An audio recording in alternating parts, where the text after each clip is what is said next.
নমস্কার বন্ধুরা, আশা করি আপনারা সবাই ভালো আছেন। আমি আজকে যে টিপসটি নিয়ে এসেছি এটি হচ্ছে ছাঁকনি এবং কাঁচি দিয়ে মাছ কাটা। দেখুন, কাঁচির সাহায্যে মাছের পাখনাগুলো প্রথমে আমি কেটে নিচ্ছি। মাছের পাখনাগুলো কেটে ভালো করে কেটে নিয়ে এইবার কাঁচির যে সামনের অংশটা সেই অংশটা দিয়ে আমি কিভাবে আঁশ ছাড়াচ্ছি এবং খুব দ্রুত এভাবে আঁশ ছাড়ানো যায় মাছের। ছুরি বা বটির দরকার পড়ে না। দেখুন, এইভাবে আমি মাছের আঁশটা ছাড়িয়ে নিচ্ছি, যার ফলে খুব তাড়াতাড়ি আমার মাছ কাটা হয়ে যাবে। কেননা আমরা অনেকেই মাছের আঁশ ছাড়ানোর ঝামেলার জন্য ছোট মাছ আমরা আনতে চাই না, কিন্তু এই পদ্ধতিতে আপনারা মাছ কাটলে খুব তাড়াতাড়ি অনেক মাছ কাটা যাবে, খুব সহজ পদ্ধতিতে। একবার আপনারা ভালো লাগলে অ্যাপ্লাই করে দেখবেন। দেখুন কত সুন্দর মাছের পুরো আঁশ ছাড়ানো হয়ে গেছে। মাছ কাটার সময় হাতে একটু লবণ নিলে মাছে যে স্লিপটা থাকে, স্লিপ কাটে। হাতে লবণ নিলে সেটা স্লিপ কাটে না। আবার আমি পাখনাগুলো কেটে নিচ্ছি।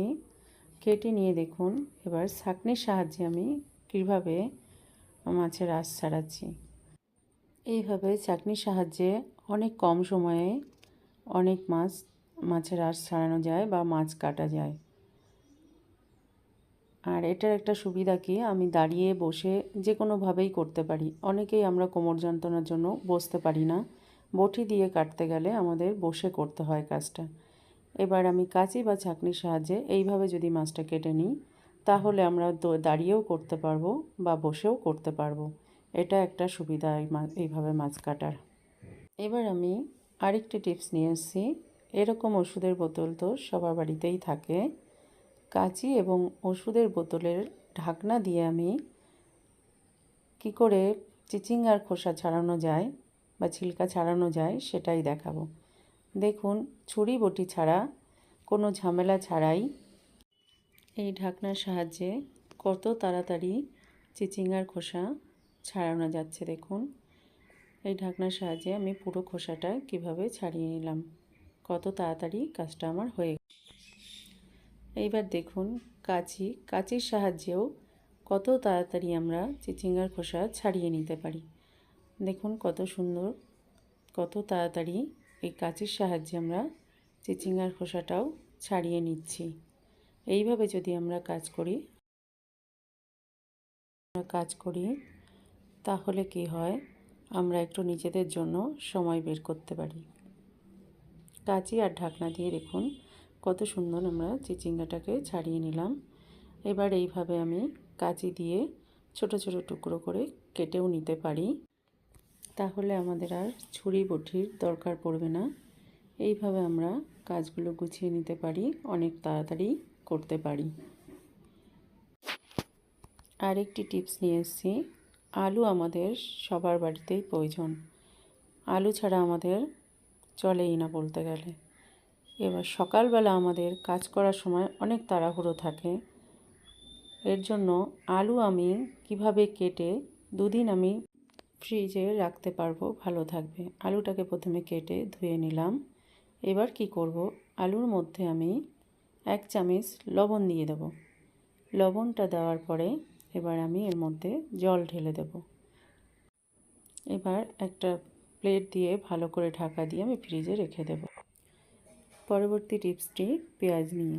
পেঁয়াজ তো আমাদের সকলের রান্নাঘরেই কম বেশি লাগে, এবং পেঁয়াজ কাটতে গেলে আমাদের যে চোখ জ্বালা করে বা অনেকটা সময়ও লাগে, তাই পেঁয়াজটাকে আমি একটা পাত্রে এইভাবে কেটে 5 মিনিটের জন্য ভিজিয়ে রাখবো। ভিজিয়ে রাখার ফলে কি হবে দেখুন, পেঁয়াজটা অনেক তাড়াতাড়ি ছাড়ানো যাবে। পেঁয়াজটা এইভাবে আমি খোসাটা পেঁয়াজের ছাড়িয়ে নেব, এবং কাটার সময় যে আমাদের চোখ জ্বালা করতো, চোখও আমাদের জ্বালা করবে না। কেননা পেঁয়াজটা ভিজিয়ে রাখার ফলে জলের মধ্যে পেঁয়াজের যে রসটা ছিল সেটা মিশে গেছে। এর জন্য আমাদের আর চোখ জ্বালা করবে না, অনেক অনায়াসে আমরা পেঁয়াজটা কেটে নিতে পারবো। এবার দেখুন আমরা আলু চুলনি দিয়ে কিভাবে পেঁয়াজটাকে কাটতে পারি।